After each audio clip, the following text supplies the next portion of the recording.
Greetings, everybody. Very hot, 84 degrees in South Florida here on the, the Periscope Unfiltered pod we do here once in a while when I get my kid from school, take him to school, or where it may be.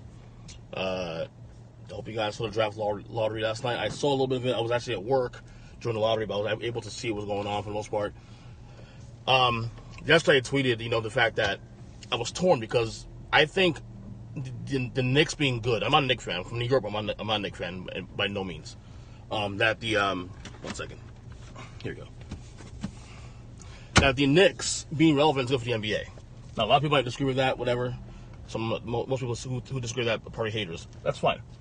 But the Knicks being good, at least being a playoff relevant team, is actually good for the league.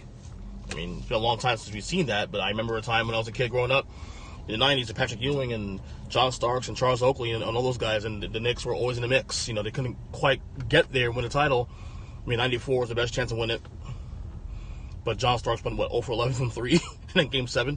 But the league is even more fun when the Knicks are relevant. So last night was a big deal if the Knicks were going to get, the number one pick in the draft, because Zion Williamson's obviously potentially the biggest prospect the league's seen since Anthony Davis. If not, some say LeBron.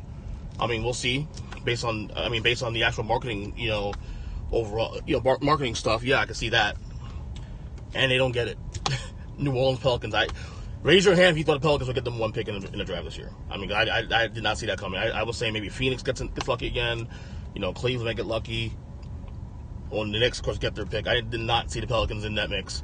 And I gotta be honest with you, for the Pelicans, this is the opportunity. I'm gonna write this on my blog later on too. Again, I've been very hard on Pelicans fans and the Pelicans in general about the fact that it's a football town. It's a phenomenal city, lots of deal towns, and I would say probably the worst basketball town by virtue of attendance in the league. But again, they are now granted another opportunity to right the wrong. And it all comes down to their fans and to ownership, whether or not they'll invest in this team. They've now had right now, assuming they take Zion in the first round, and assuming they keep him, obviously, they will now have had in this decade alone the two biggest potentially transcendent players in the league, but with the number one pick, and Anthony Davis, of course, who still wants out apparently, and Zion Williamson. So again, do you know how hard it is to get lucky in that way? So, the opportunity for the Pelicans fans to right the wrongs, to change the narrative about their city by supporting the team. If you get Zion, and Zion is good, as we all think he's going to be, and you guys still don't show the games, it's on you guys. Because you got Anthony Davis, and now you got Zion Williamson, and you still don't give a crap.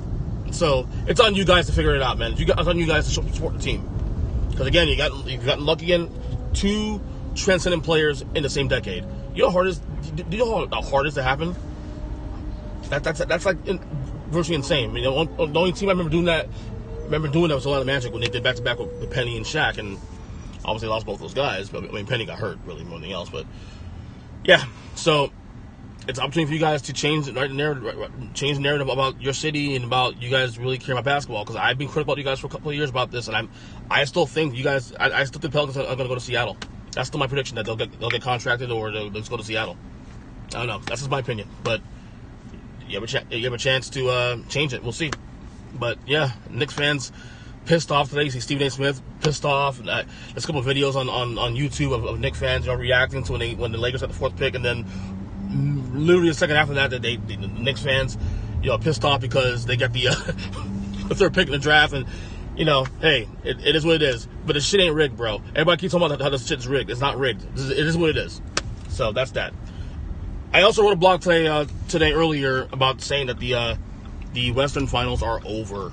People, look, I know the cliche is for the Blazers to split the first two games and hopefully it works out. I'm sorry. I was pretty bold when I said that for Portland to win this series, they need to win both games 1 and 2 on the road. Impossible, yes, but Kevin Durant out, there's an opportunity there. Kevin Durant didn't play game 1. He's probably not playing game 2 either. And you guys get, the Blazers get blown out game 1. I mean, that again, this is why Golden State, I'm not a Warriors fan at all, to say the least, but this version of the Warriors is a lot more fun to watch than with Durant. It's more organic, more authentic, it's more fun. But the series is over now. That's it. 2.25 games without Durant, and the Warriors have been pretty dominant for the most part. It's impressive. I mean, now I'm not saying they're going to win a title. I still think the biggest test still comes whether or not it's Toronto or Milwaukee in the finals this year. But I think this will be over in 5 games. I think Durant will come back at some point, probably Game 3. I'm assuming maybe in Game 4. I mean, my point is this: if Golden State's winning games without Durant, why rush him back? There's no point in rushing him back. I mean, they're playing well without him. Same foot if when you need him when you play Kawhi or Giannis in the finals. So that's I think it's over. Unfortunately, I hate saying it. I'm rooting for Portland to win the series. But I hate saying it, but it's over. The series is over. It'll be done in 5 games. So that's that. What else? Predictions. My predictions for the Eastern Conference Finals. I have the Bucks in 6. Although I don't know. This is gonna be tough.